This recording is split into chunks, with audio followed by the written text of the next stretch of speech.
Assalamualaikum warahmatullahi wabarakatuh.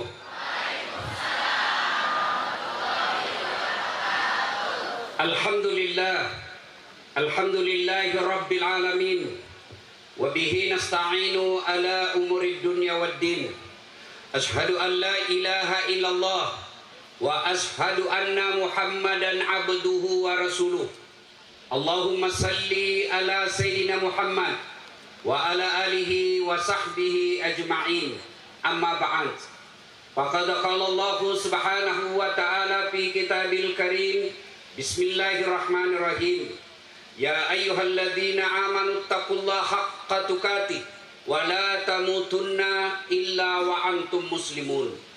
Wahai orang-orang yang beriman, bertakwalah kalian kepada Allah dengan sebenar-benarnya takwa, dan janganlah kalian mati kecuali dalam keadaan beragama Islam. Ayat ini Jumat dibacakan khatib. Ayat ini tiap pekan kita dengarkan di mimbar khutbah. Kalau di kabupaten ini ada pengumuman dari Pak Ibu Bupati yang harus diulang-ulang tiap pekan, pasti pengumuman itu penting. Ayat ini juga sangat penting sehingga harus diulang-ulang tiap mimbar Jumat. Dan rasa-rasanya ayat ini susah diterima akal. Jangan kamu mati. Berarti mati kau yang ngatur. Wih, jangan kau mati ya. Berarti mati mau-mau.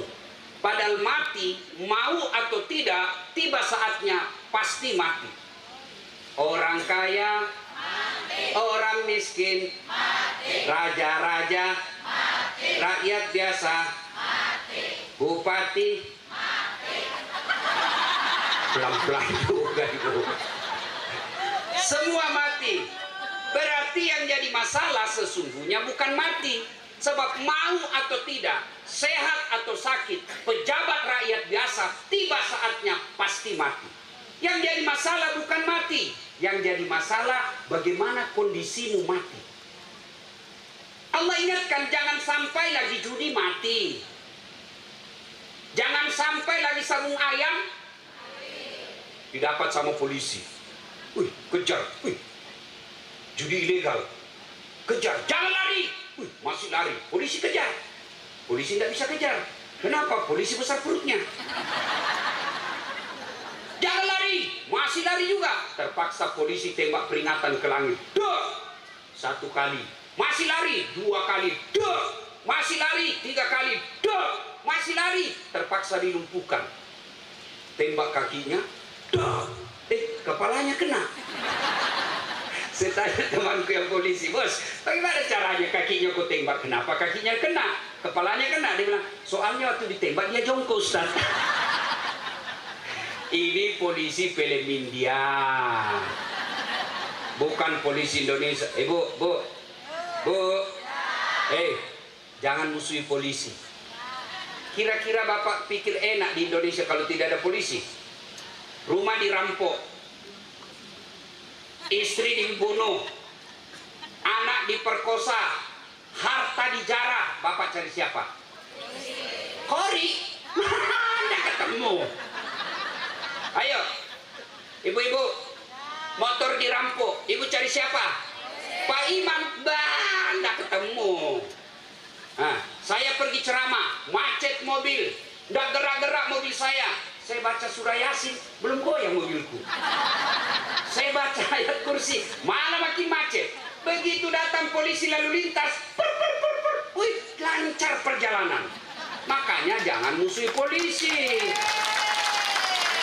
Polisi juga jangan musuhi ulama. Kenapa? Karena kalau Pak Polisi mati, siapa yang bungkus kok? Maka yang baik, polisi lindungi ulama, ulama jangan maki-maki polisi, bersinergi membangun Republik Indonesia. Kalau polisi marah, dia cari nyakal pasal. Kau melanggar, kau tidak lihat di rambu-rambu. Saya lihat, Pak. Kenapa kau langgar? Saya tidak lihat Bapak. Kenapa kau tidak lihat saya? Bapak sembunyi di tikungan. Itu polisi film India, bukan polisi di Purwakarta. Oh, polisi Kapolresnya tadi Pak saya lihat cakep. Waktu zikir tutup mata hafal juga surah Yasin, masya Allah. Alhamdulillah ya. Polisi juga lindungi dan sayangi rakyat. Wa qala idzan bismillahirrahmanirrahim. Ya ayyuhalladzina amanu dukhulu fis silmi kaffatan wa la tattabi'u khutuwatis syaitan innahu lakum aduwwum mubin. Wahai orang-orang yang beriman, masuklah engkau ke dalam Islam secara sempurna. Bukan Islam pencitraan, bukan Islam pilkada, bukan Islam pilpres. Tuh, politisi kalau mau dipilih Pak, waduh penampilannya kalau Ustaz Dasar. Pakai gamis, pakai serban, keluar masuk masjid, pilih saya. Begitu terpilih, tidak pernah lagi datang ke masjid. Ada begitu di sini? Ada? Ada? Nah, anggota DPR kan biasa banyak begitu kan? Masuk-masuk. Ada begitu? Ada? Ada? Kau salah, kenapa kau pilih? Jangan Islam pencitraan. Islamlah secara benar. Dan janganlah engkau ikuti langkah-langkah setan. Karena sesungguhnya setan itu musuh yang nyata bagi kalian. Musuh kalian bukan tentara. Musuh kalian bukan polisi, musuh kalian bukan ulama, musuh kalian bukan pejabat, musuh kalian adalah setan, di mana setan itu musuh yang nyata bagi kalian, kata Allah. Dan di tempat ini ternyata saat kita dengar pengajian, baru membaca ayat suci, zikir, doa, masih juga banyak setan berkeliaran. Setannya bukan pocong, tapi apa setan yang ada di tengah-tengah kita? Bentuknya handphone. Orang sudah ceramah masih sibuk juga. Setan itu dalam bentuk handphone. Ibu-ibu yang pegang handphone, saya doakan suamimu kawin lagi. Kenapa bapak-bapak yang heboh? Simpan dulu handphone, simpan. Tidak enak rasanya saya ceramah, ibu-ibu tidak perhatikan saya. Saya kasihan jauh-jauh dari Sulawesi Selatan.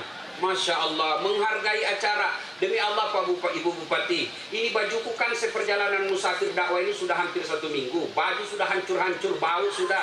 Saya bilang sama petugas hotel semalam, bisakah jadi malam ini? Karena saya mau ke Purwakarta memberikan penampilan yang terbaik. Dicuci langsung, ini baju saya kok langsung. Kenapa? Menghargai undangan Ibu Bupati. Tadi saya dijemput, saya kira pemain sinetron. Cantik juga, ternyata dikasih tahu Ibu Bupati. Oh, saya kira artis. Masya Allah. Allahu Akbar. Pasti ini adik mahasiswa kalau mau demo ndak jadi. Lihat Ibu cantik, pulang deh. Ayo simpan dulu handphone. Kita dengar dulu ceramah ya. Simpan dulu, simpan. Selama ibu-ibu pegang handphone pasti ndak dengar ceramah. Pasti yang dilihat handphonenya. Ya. Kita mau dokumen Ustaz, gampang. Kalau ibu yang rekam, gambarnya tidak jelas, suaranya tidak jelas. Gimana caranya Ustaz? Tuh ada kamera saya bawa. Kameranya bagus, suaranya jernih. Gimana cara nontonnya Ustaz? Buka YouTube. Tulis Dasat Latif Hud Purwakarta. Nah, keluarlah itu. Jangan lupa like and share.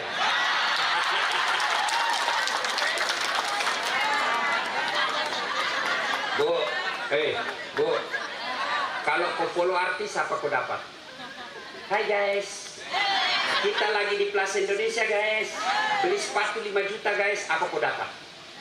Kalau kau follow ulamamu, selain kau angkat martabat ulama, 2 kau dapat ilmunya pahala, kau amalkan ilmunya pahala, kau share lagi ilmunya pahala. Kasihan kita lihat selebriti yang tidak jelas kontennya, puluhan juta penontonnya. Sekalinya ustadzmu yang jadi teladan, followernya 1.500. Jangan ketawa, saya serius ini.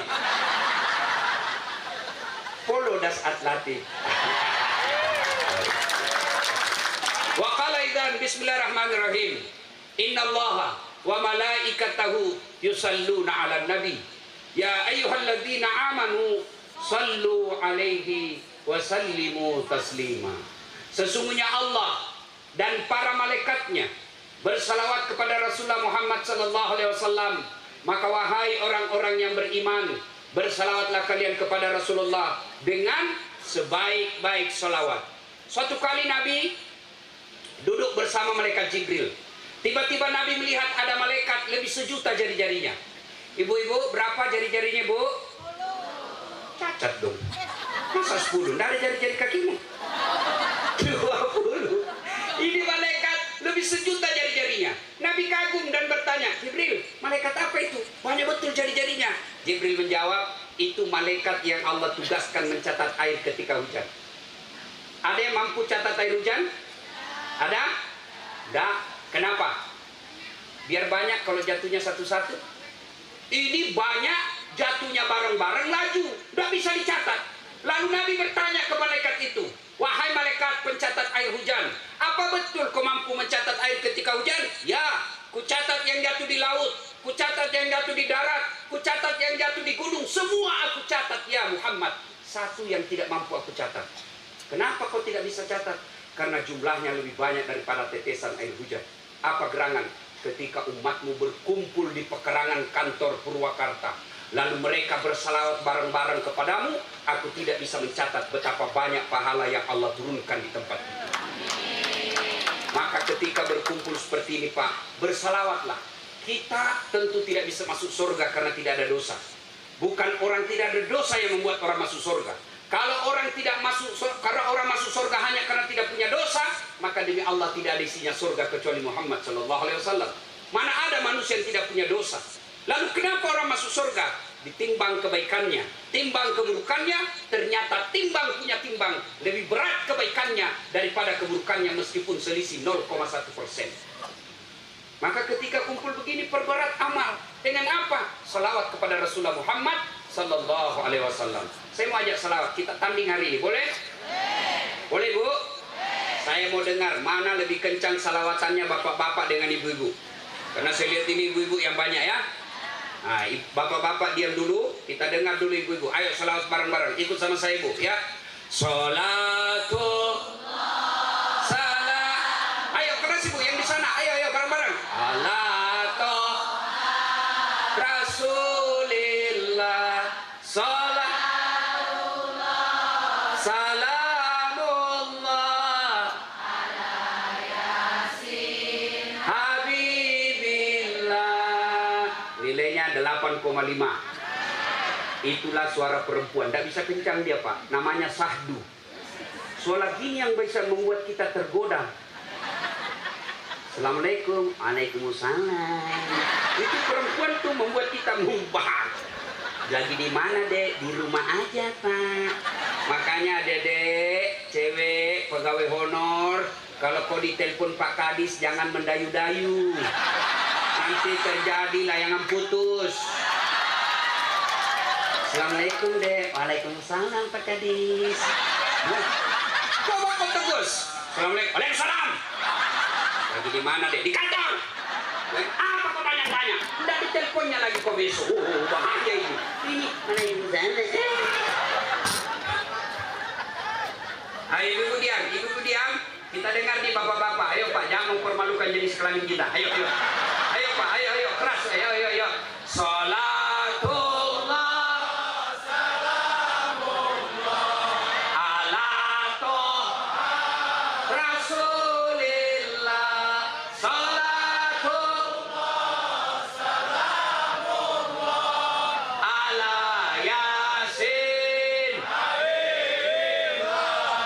nilainya 8,9.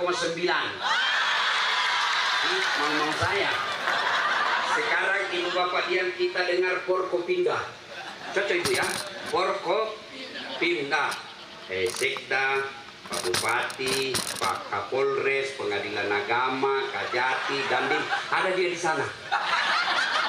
Ayo bapak-bapak, dia lihat juga saya di sini melalui TV. Ayo Pak, ayo jangan mempermalukan tentara dan polisi. Yuk, sholatul. Itulah pentingnya masyarakat menyatu dengan Forkopimda. Baiknya dia ada di sini supaya didengar. Nggak muat Ustaz, berapa banyaknya di sana? Kalau di sini supaya masyarakat juga melihatnya. Nah, cuma lain kali ya.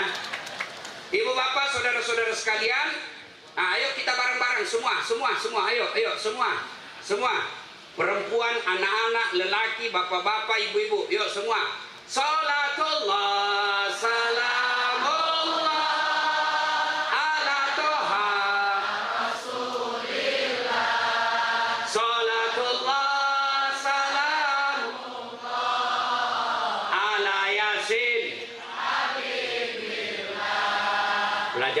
pertama. Ternyata tadi ibu-ibu teriak selawatan nilainya 8,5. Bapak-bapak 8,9. Kalau gabung dua-duanya, laki perempuan, bapak adik semua, suaranya menjadi 100%.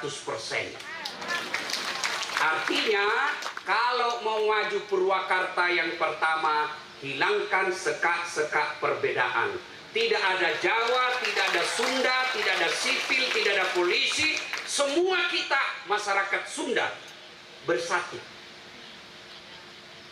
Timur Tengah, Pak. Bapak Ibu tahu Timur Tengah, Arab dan sekitarnya. Satu aja bahasanya, Pak. Satu aja bahasanya. Rasnya cuma satu, Arab. Sekarang Syam, negeri yang disebut dalam Quran, kacau balau. Kenapa? Karena perang, karena perbedaan pendapat. Itu satu bangsa, satu bahasa. Kita Indonesia, Pak, Bugisnya, Jawanya, Sundanya, Manadonya, Bataknya, Maduranya, pasti lebih gampang kita dipecah belah. Karenanya modal kita membangun persatuan. Kenapa biasa kita berpecah belah? Satu, karena isu-isu politik. 2024 di depan mata, maka politisi jahat mulai memanfaatkan isu-isu agama, mulai memanfaatkan isu-isu etnis, mulai memanfaatkan dan mencari simpati dengan isu-isu sara. Karena paling gampang kalian ditarik perhatianmu ketika isu agama dijual. Maka saudaraku, silakan kau berbeda politik, tapi jangan kau berpecah belah. Sudah tidak saatnya orang Islam dibodoh-bodohi politisi. Sudah tidak saatnya bangsa Indonesia kita dibodoh-bodohi dengan isu ras. Mari kita bersaudara. Tidak ada enaknya orang rusuh. Tidak ada enaknya orang bertengkar. Mau bukti? Coba lihat sekarang. Efek Pilpres 2019 sampai sekarang cebong kampret belum menyatu. Para Jokowi Prabowo sudah adem-adem. Siapa calonmu? Nomor 1. Siapa calonmu? Nomor 2. Siapa calon nomor 3? Siapa calon nomor 4? Tidak ada usulan. Yang penting kita rakyat Indonesia. Maka politisi juga jangan bodoh-bodohi rakyat, kasihan. Mana ada rakyat seperti Indonesia sabarnya. Coba lihat rakyat Indonesia, Pak. Mau dipilih calegnya, mau dipilih bupatinya, hanya datang bawa sarung harga 30.000 dipilih lagi, Pak. Sudah itu kita tipu lagi 5 tahun. Mau dipilih datang lagi lebih mahal sedikit menjadi 40.000 dipilih lagi, Pak. Coba lihat, ditipu tiap tahun, tapi tetap sabar. Begitu ada acara kenegaraan, siapa yang doakan rakyat kita? Siapa yang doakan ulama kita? Ya Allah, ampuni dosa para pemimpin-pemimpin kami, padahal pemimpin kami tidak sholat.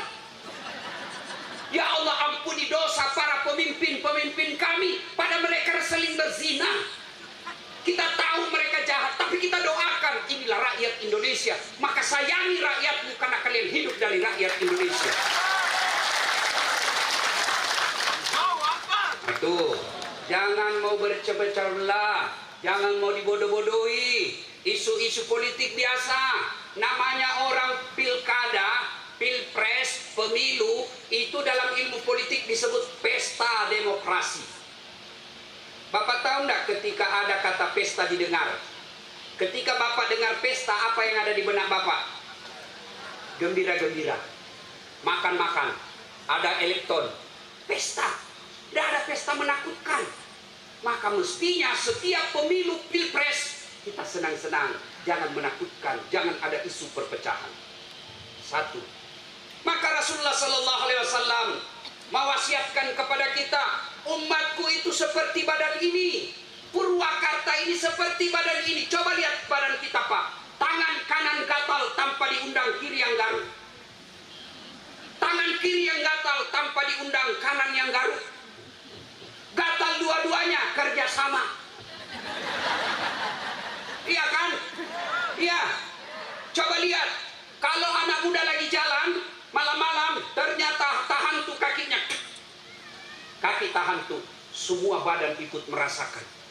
Yang pertama bereaksi mulut. Iya toh?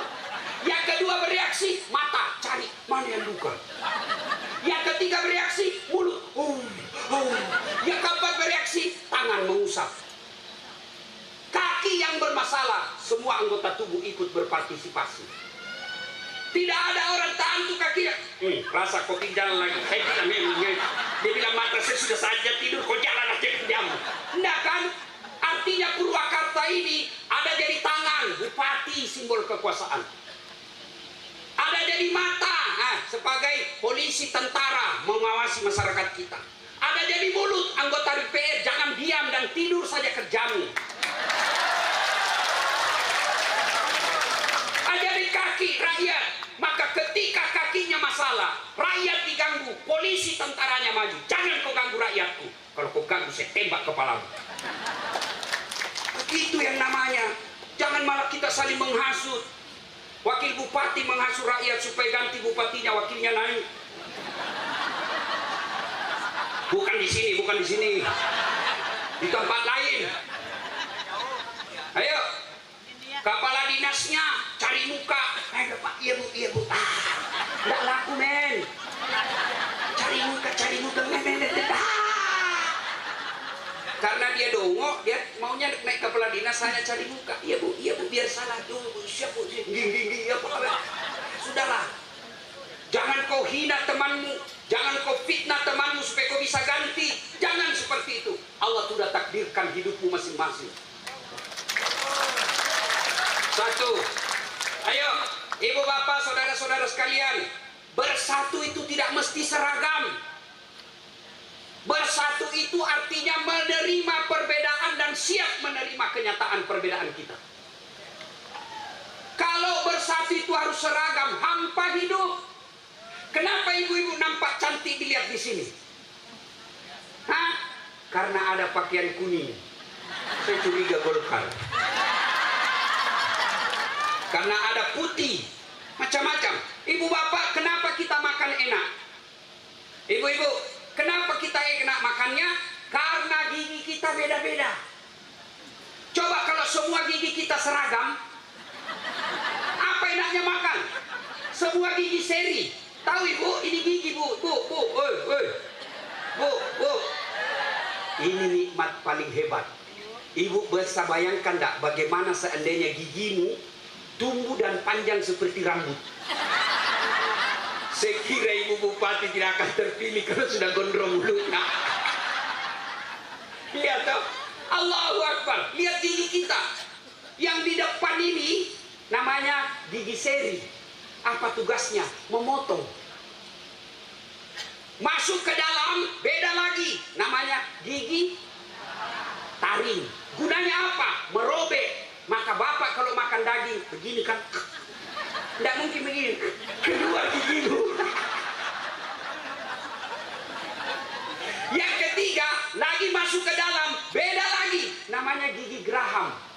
Fungsinya apa? Menghancurkan.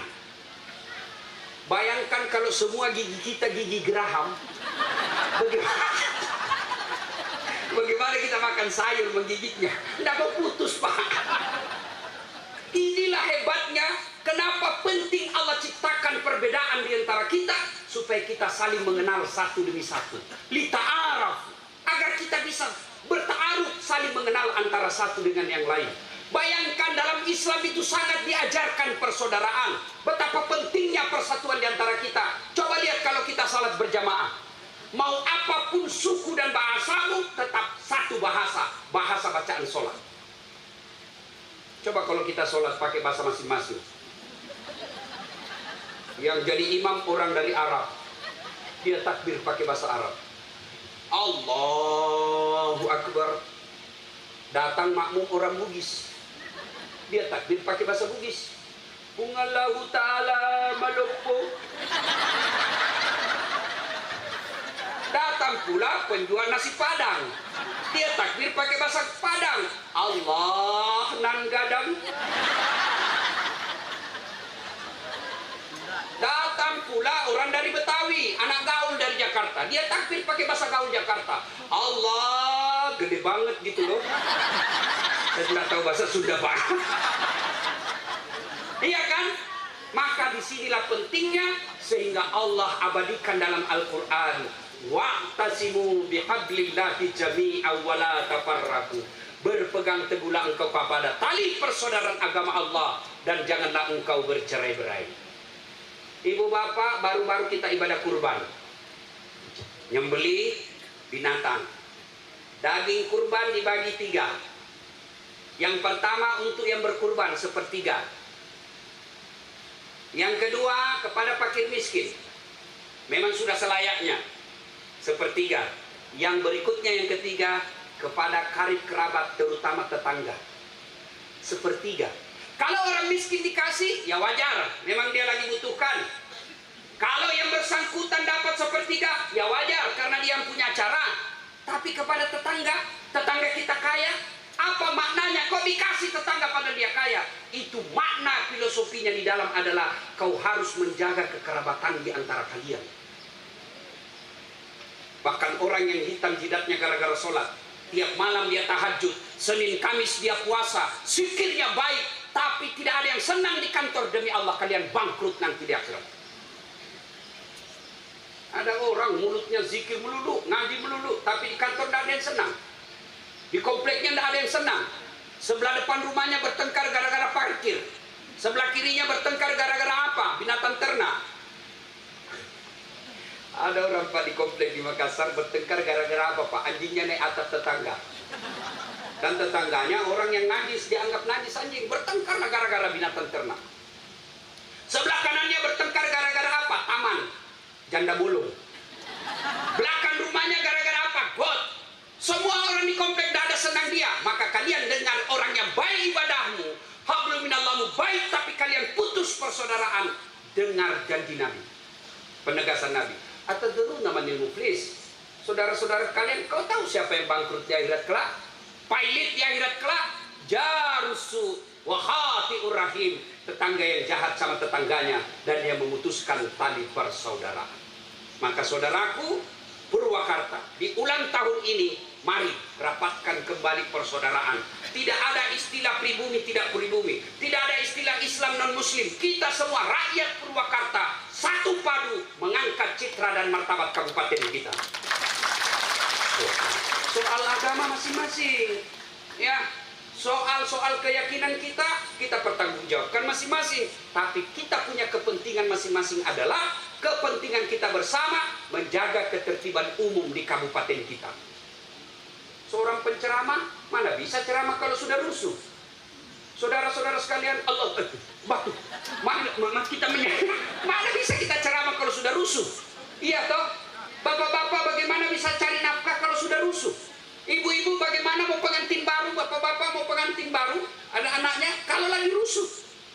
Kecuali yang mau memanfaatkan situasi. Kawin lagi rusuh, kawin lagi supaya tidak diketahui. Salatullah, salamullah, Rasulillah, salatullah, ahla yasin. Dua yang menyebab tadi pilkada penyebab putus persaudaraan. Yang kedua apa? Biasanya kesombongan. Apa itu sombong Ustaz? Pakai barang mahal? Belum tentu. Ibu bupati dikasih rezeki Allah punya berlian, pakai itu berlian. Rezekinya ibu, tidak semua orang dikasih. Bapak-bapak dikasih rezeki punya emas, pakai itu emas. Ibu-ibu pakai, itu rezeki dari Allah. Punya mobil harga 1 miliar, pakai. Tidak semua orang dikasih rezeki. Lalu apakah dia sombong karena pakai barang mahal? Bukan. Lalu apa itu sombong? Dua karakternya. Menganggap remeh orang lain, tidak mau menerima kebenaran. Itu sombong. Ibu pakai emas, belum tentu sombong. Kapan sombong? Ketika kau hina orang tidak pakai emas. Apa sih? Apa?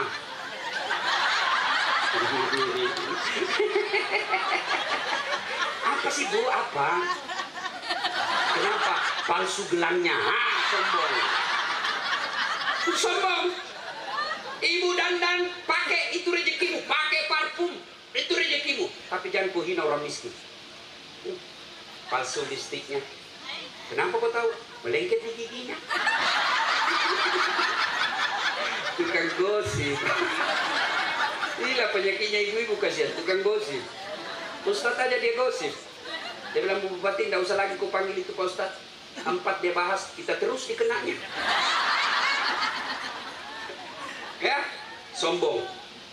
Karakter sombong kata Nabi 2. 1, nganggap remeh orang lain. 2, nolak kebenaran. Mentang-mentang dia punya NIP, sudah resmi ASN, dipandang enteng pegawai honor. Bagaimana cara pandang enteng ke pegawai honor? Semua kerjaannya dikasih pegawai honor. Salah bos, pegawai honor itu pelengkap. Kamu yang utama karena kau dapat NIP.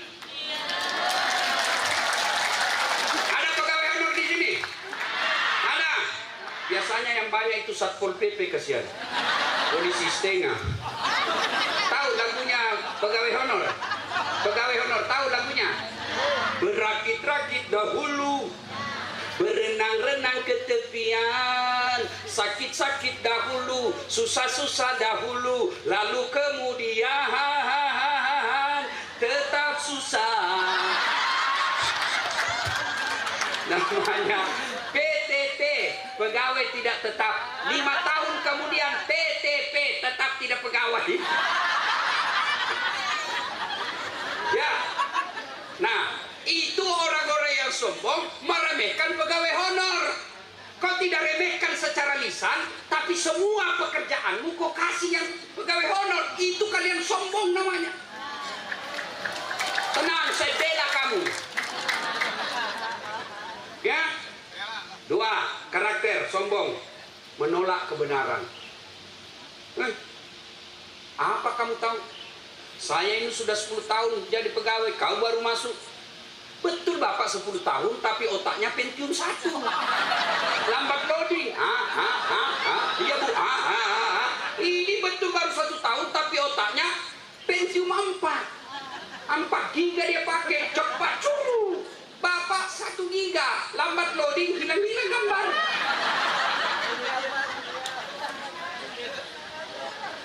Nah, apa penyebab datangnya sombong? Kata Nabi, penyebab datangnya sombong itu ada 4. 1, bertambahnya jabatan. Yang tadinya hanya istri bupati, dengan izin Allah jadi bupati. Masya Allah. Jangan sombong. Jabatan hanya sekejap, 5 tahun saja. Terpilih lagi 10 tahun. Biar ibu makin hebat, 10 tahun tidak mungkin bisa bupati lagi. Pasti lepas jabatan. Bahkan kalau ibu mau pakai lagi padahal sudah lebih 10 tahun, masih mau pakai Garuda, ibu ke pasar, dibilang orang, sudah gila kasihan. Apa kita mau sombong dengan jabatan? Menteri, kurang apa itu? Menteri kita yang wafat, menteri wafat Pak. Apa yang mau disombongkan dengan jabatan? Kepala dinas kau mau sombong, pret. Kau jadi kepala dinas karena ibu bupati senang kamu. Biar ibu bupati senang, kalau suaminya tidak senang, tidak jalan les kamu. Apa yang mau disombongkan dengan jabatan? Dandim Kapolres, Kajati,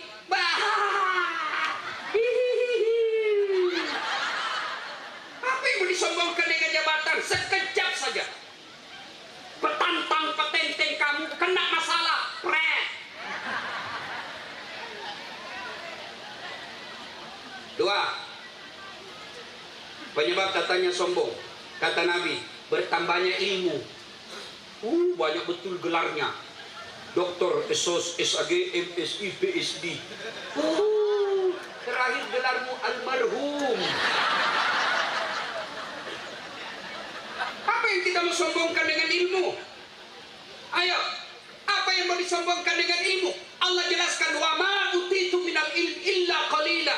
Saya tidak berikan kamu ilmu kecuali sedikit sekali. Ada juga penceramah baru pulang dari Timur Tengah, merasa dia lah yang paling benar. Semua bid'ah, maulid bid'ah, Isra Mi'raj bid'ah, doa bersama bid'ah, syair bersama bid'ah. Kenapa bid'ah? Karena tidak ada pada zaman Nabi. Kalau begitu kau ceramah jangan pakai mic. Kenapa tidak ada mic pada zaman Nabi?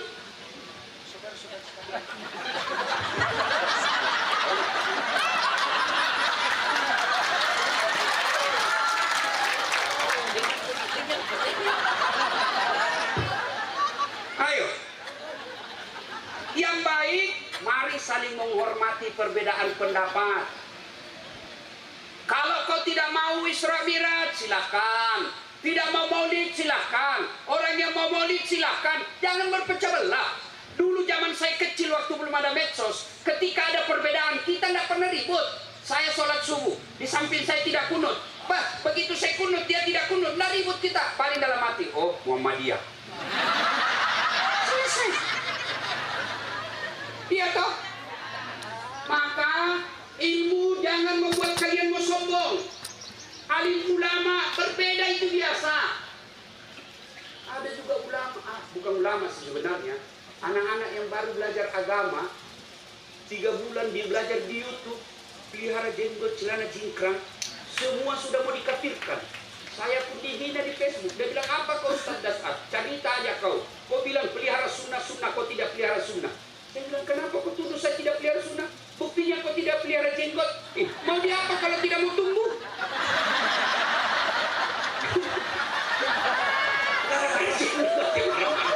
Aduh, cemen-cemen. Salatullah ala toha rasulillah. Salatullah ala yasin. Maka ibu bapak, jangan sombong karena punya ilmu. Kalau ada saya penceramah yang sombong, saya bilang saja, tolong terjemahkan alif lam mim. Apa? Enggak, sombong begini. Ya, yang ketiga, bertambahnya pangkat, bertambahnya ilmu. Yang ketiga, bertambahnya harta. Yang tadinya rakyat biasa, tiba-tiba dapat penggusuran jalan tol. Mau langsung kaya miliarder. Mau sombong? Oh, jangan sombong. Allah marah, depositomu masih ada, rumahmu masih ada. Tapi kalau Allah marah, dia titipkan satu penyakit dalam dirimu. Akhirnya apa? Duitmu banyak, tidak ada bisa kau makan. Ada kan orang tabungannya 5 miliar, dilarang makan nasi. Apa enaknya dilarang makan nasi? Dilarang makan garam, dilarang makan gula, dilarang makan yang sambal pedes-pedes, dilarang makan daging, dilarang makan ayam, dilarang, semua dilarang. Apa aja bisa dimakan? Ubi rebus warna ungu.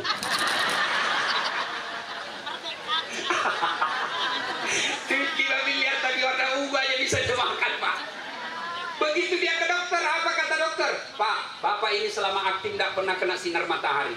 Mulai besok Bapak jemur ya, dari jam 8 sampai jam 10. Jangan pakai baju, pakai celana pendek. Jangan pakai sandal, Pak. Jangan pakai tutup kepala. Tutup dirimu plastik supaya cepat kering. Iya kering, Pak. Nggak pakai baju, nggak pakai sandal. Apa bedanya sama gembel? Apa yang kamu sombongkan dengan hartamu? Ayo. Yang keempat, penyebab datangnya sombong. Pertama kita ulang, bertambahnya jabatan, bertambahnya ilmu, bertambahnya harta. Yang keempat, bertambahnya ibadah. Yang tadinya preman, tiba-tiba jadi soleh, 24 jam hidupnya untuk beribadah. Mulai dia remehkan orang dan meranggap dialah yang paling hebat, sombong. Bapak Ibu tahu, Allah Subhanahu wa Ta'ala dan Al Qudsi menjelaskan, ada 3 temannya setan di dunia. Nauzubillah min dzalik. Temannya setan di dunia. Kalau teman bupati kita bisa dapat penunjukan langsung. Ini temannya setan. Siapa mereka? Satu di antaranya, kata Nabi, ganiyun mutakabbir, orang kaya yang sombong, temannya setan. Sombong gara-gara harta, temannya setan. Sombong gara-gara pangkat, temannya setan. Sombong karena popularitas, temannya setan. Tapi kira-kira kalau pejabat, orang kaya, populer, artis sombong, orang masih maklum. Ya wajarlah dia sombong, bupati. Wajarlah dia sombong, dia kaya, apa-apa bisa dia beli. Wajarlah dia sombong, satu Indonesia kenal dia cakep, cantik. Wajar, meskipun kau temannya setan. Tapi sudah tidak terkenal, rakyat biasa, pengangguran, ngontrak-ngontrak, rumah kehujanan, istri suka ngomel, muka jelek, bau ketek, busuk mulut, sombong. Kau bukan temannya setan, kau sudah jadi setan cilaka. Ayo, maka saudaraku ASN, saudaraku anggota DPR yang Allah beri rezeki, mau hebat ini Purwakarta, hilangkan sifat-sifat kesombongan di antara kalian.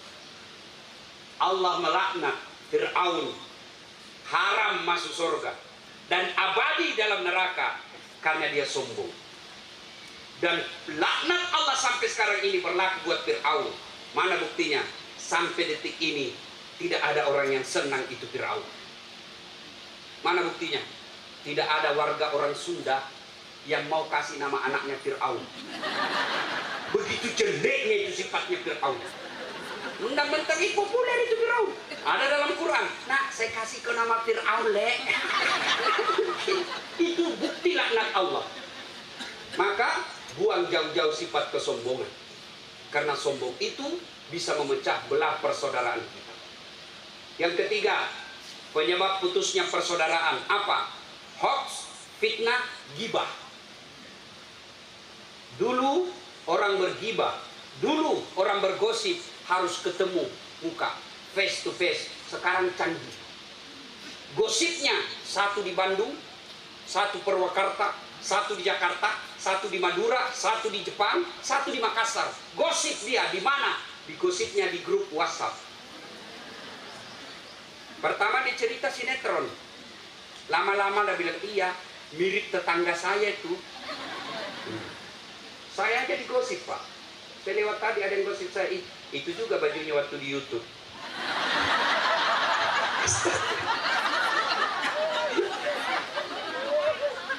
Nah, biasanya dekat-dekat pilkada, gosip ini menyebar melalui berita bohong, berita kebencian, hoax, fitnah. Hati-hati.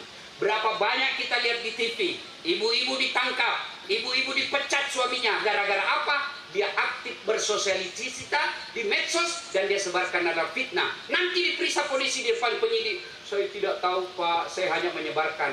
Allah kasih kalian ilmu dan akal. Lihat baik-baik. Ibu-ibu kalau mau lihat berita bohong, lihat itu berita. Siapa yang sebarkan? Karena biasa itu diedit-edit, Bu. Artinya apa? Mukanya Dasar Latif, badannya beda. Itu diedit, Bu. Ada orang lawan politiknya, dia sebarkan berita pornonya, dia sebarkan video pornonya. Padahal mukanya lain, badannya lain. Ibu serang, ibu sebar. Dapat penjara 10 tahun. Orang sudah jadi bupati, orang jadi anggota DPR, ibu tim sukses, apa kau dapat? Maka hati-hati yang bisa menyebab pecah belahnya ini kabupaten kita, hoax, berita kebencian dan lain sebagainya. Kita tinggalkan itu. Ada yang bilang, Ustaz, yang saya sampaikan itu benar. Justru benarnya namanya gibah. Kalau salah namanya fitnah. Jangan cerita. Kan biasa itu begitu, Bu. Kita tenang-tenang di rumah, dia datang bawakan kita. Dan biasanya kita ikut campur. Oh iya, padahal tidak tahu itu. Benar, padahal tidak tahu urusan. Yang suka ikut-ikut campur ini nanti takdirnya di akhirat seperti toge. Tahu toge, Bu? Tahu toge? Coba ikut toge, suka ikut campur kan? Pecel, gado-gado, tempe, soto banjar. Karena dia selalu ikut campur, makanya toge itu Allah takdirkan semua bengkok. Maka kalau ada di kantor ini majelis taklim pagi-pagi gosip teriak aja, woi pagi-pagi toge nih ayuhibbu ahadukum, sukakah kamu memakan bangkai sesamamu manusia?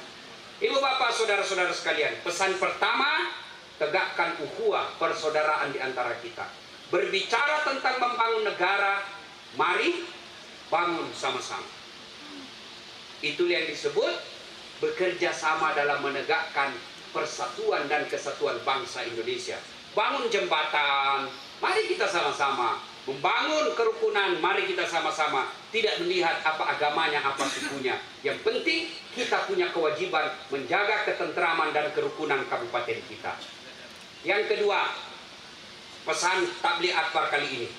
Kalau mau tegak ini, Selain menjaga persatuan, maka pesan Nabi, kalau suatu negeri mau tegak, maka harus ditopang 4 hal. Yang pertama, bi'ilmil ulama, ilmunya ulama. Maka Ibu Bupati yang saya muliakan, setiap ibu mau mengambil keputusan dan kebijakan, panggil tokoh-tokoh agama, ajak berembuk bagaimana tinjauan agama. Jangan nanti kepepet, jangan nanti ribut, nanti ada masalah, baru tokoh agama diundang sebagai pemadam kebakaran. Nanti mau pencaplosan, nanti mau pengundian, nanti mau pilkada, baru diundang mereka, kasihan datang mengaji dan naik di atas panggung mendukung. Begitu sudah terpilih, mereka tidak pernah diundang untuk berdialog, merancang pembangunan kabupaten kita. Panggil ulama, panggil ulama. Ibu bapak pernah baca kisahnya Ashabul Kahfi. Di akhirat kelak ketika Allah mempersilahkan, silakan masuk surga pemuda Ashabul Kahfi.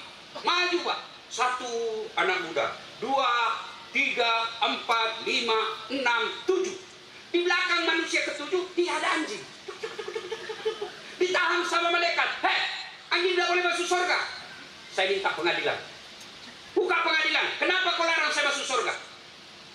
Ini anak muda, kemana saya dia pergi nih, saya ikut. Dia masuk ke Bukundung, saya ikut. Dia dilempari, saya juga dilempari. Nih kaki saya pincang gara-gara kena batu. Karena dia jalan masuk-masuk begini, Bu.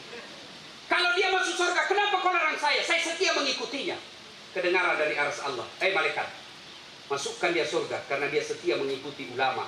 Anjing saja setia mengikuti ulama, Allah perkenankan masuk surga. Apalagi kita manusia. Ikuti ulama. Dan ulama ajaklah dengan amar ma'ruf nahi mungkar, dengan penuh kebijakan. Jangan memaki, jangan menghina, apalagi menghasut. Alhamdulillah Bu Bupati, sekedar informasi, penonton saya di YouTube sekarang sudah lebih 240 juta Pak. Untuk konten dakwah, tidak kalah banyak das adlatu. Karena non muslim pun ikut. Tadi sebelum saya ke sini, ada lagi di IGDDN saya, Ustaz, saya dengar ceramahnya Ustaz sejak 2018 dan alhamdulillah hari ini saya masuk Islam. Karena saya prinsip saya dakwah, saya kasih gembira orang. Buat dia senang-senang. Kalaupun dia sesat, bukan urusan saya. Urusan saya, ajak dia kebaikan. Yang namanya dakwah, diajak baik-baik saja belum tentu dia ikut. Apalagi kalau sudah ditakut-takuti. Dibanting, dilipat, ditusuk pantalnya, dikuning. Demi anak muda, tidak usah ke masjid, bikin takut-takut. Ya, bil hikmah. Yang kedua, kata Nabi, kalau mau tegak ini, ilmunya ulama, adilnya para pemimpin. Keliru seorang bupati, kapolres, dandim, kepala kejaksaan kalau tidak memudahkan dirinya masuk surga.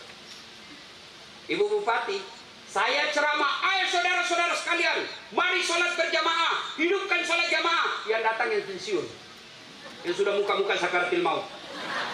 Tapi Ibu Bupati datang berjamaah, selesai sholat duhur, Assalamualaikum warahmatullahi.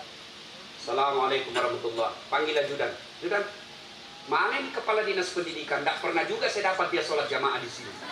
Ajudan langsung telepon Pak Kadis. Pak Kadis, dicari ke Ibu Bupati, katanya tidak pernah sholat. Besok belum azan sudah ada dalam masjid Pak. Itulah hebatnya kekuasaan.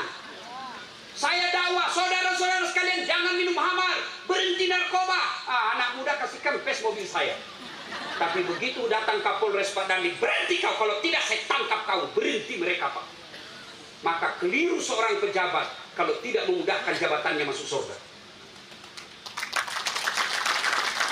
Saudaraku, Allah takdirkan kami ulama masuk surga, pasti masih antri. Ulama masuk surga pasti masih antri. Kenapa? Ribuan ulama. Contoh Purwakarta. Ulama Kabupaten Purwakarta masuk surga, masih antri Pak. Ketua MUI, Ketua NU, Kecamatan, Ketua Muhammadiyah. Oh banyak Pak, masih antri. Tapi begitu malaikat katakan, Bupati Purwakarta masuk surga, sendiri dia Pak. Tidak perlu antri. Kenapa? Sendiri aja Bupati Pak. Maka adilnya seorang pemimpin itu bisa menegakkan kabupaten kita. Yang ketiga, kata Nabi, kalau ini mewanut, dermawannya para pengusaha. Jangan serakah para dermawan. para pengusaha. Pengusaha ibu pasti banyak di sekeliling ibu. Tapi ingatlah ibu, pengusaha melihat kita ibarat madu. Mereka pengusaha kadangkala yang dia pikir apa yang bisa aku dapat. Salah berdekatan dengan mereka. Tidak, tapi harus penuh kehati-hatian. Karena kadangkala berapa banyak pejabat, bupati, gubernur, bahkan sampai menteri di penjara akhir jabatannya. Kenapa? Karena godaan-godaan para pengusaha-pengusaha nakal. Sejarah membuktikan dari 10 sahabat Nabi yang dijamin masuk surga, 10 sahabat Nabi pasti masuk surga kata Nabi. 7 diantaranya orang kaya yang pemurah. Dan peradaban imperium Islam lihat, setiap ada sultan yang sukses, pasti ada orang kaya di sampingnya yang menemaninya. Orang kaya yang pemurah, bukan orang kaya yang pelit dan serakah. Dan yang keenam, ini yang kita lihat tadi. Yang keempat adalah doanya fakir miskin dan anak yatim piatu. Maka ibu bupati kalau mau sukses, jadikan tradisi berkelanjutan, selalu menyantuni yatim piatu dan fakir miskin dan janda-janda tua. Kenapa bapak-bapak ini? Janda tua. Ini bapak-bapak kalau kita cerita poligami, kau berani? Nah, saya di Makassar, saya bilang, ibu-ibu mau ndak masuk surga? Mau Ustaz. Suruh kawin lagi suamimu. Dia bilang banyak jalan menuju surga Ustaz. Saya bilang memang banyak, tapi macet. Itu ibu-ibu marah sekali kalau kita cerita poligami. Ibu-ibu, dalam Quran itu ada 4 jenis rumah tangga. Yang pertama, suaminya beriman, istrinya berkhianat. Nabi Lut. Yang kedua, istrinya beriman, suaminya berkhianat. Siapa? Fir'aun. Yang ketiga, istrinya berkhianat, suaminya pun kafir. Siapa? Abu Lahab. Yang keempat, istri beriman, suami beriman. Ibrahim alaihissalam. Saya tanya ibu-ibu di Makassar, ibu-ibu mau contoh yang mana? Pilih Ibrahim Ustaz. Alhamdulillah. Toh. Tapi Ibrahim itu bu, 2 istrinya. Lah sudah tidak usah Ustaz, Firaun saja.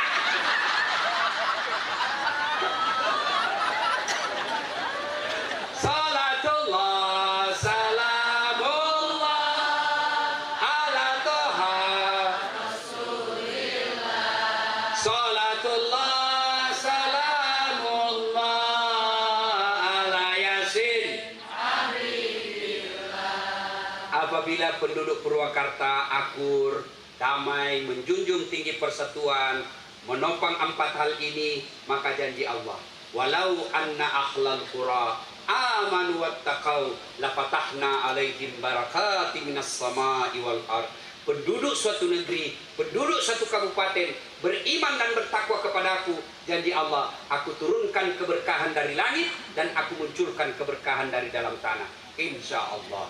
Demikian, semoga ada manfaat. Lebih dan kurangnya mohon dimaafkan. Usikum wa nafsi bitaqwallah fastabiqul khairat. Assalamualaikum warahmatullahi wabarakatuh. Waalaikumsalam warahmatullahi wabarakatuh. Mohon berkenan Mbak Kiai Dasar Latif untuk tetap di tempat, karena selanjutnya merupakan penyerahan piagam penghargaan dari Bupati Purwakarta kepada penceramah. Begitu kami persilakan Ambu untuk menyerahkan piagam penghargaan kepada Dr. Kiai Haji Dasar Latif SOS SAG MSI PhD.